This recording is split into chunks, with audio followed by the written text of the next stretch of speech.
Hi, this is Kirk McDonald with Practical Environmental Solutions. I thought it might be helpful for some of you to see what the overall process is with the tank removal.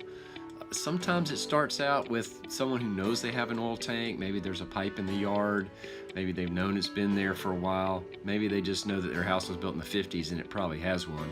Sometimes a home inspector may find a pipe in the yard that no one's really certain what it is.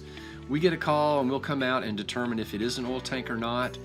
If it's a tank, we'll do what we call a tank evaluation that will determine the exact footprint of the tank to make sure it can come out of the ground safely.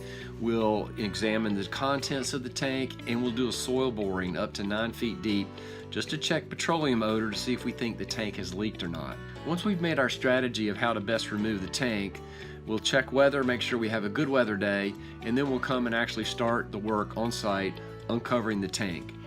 Once the tank is uncovered, we'll open the tank so it can be washed inside. Because these tanks were used for decades, there's usually 2 or 3 inches of sludge in the bottom of these tanks. That's why we're very careful when we're uncovering the top of the tank and cutting it open. We don't want to physically move that tank until it's been completely pumped, washed, and pumped again so that it's completely empty. That way we avoid any slops or spills once we're taking the tank out. As you can see in the video, there is a lot of material in here. Even though some of it's liquid and will be captured by the vacuum hose, a lot of it is not going to move to the vacuum hose until we spray wash it and loosen it up. Once the tank is completely empty, we'll physically remove the tank. If it's been decided that the owner of the tank wants to limit their liability and make sure they don't have trouble with the state later, we'll do a contamination cleanup. Again, the strategy of this will be developed before we start to make sure the least amount of impact on the yard and the best recovery of contaminated soil. Once the excavation is completed, we'll start backfilling the excavation with clean material.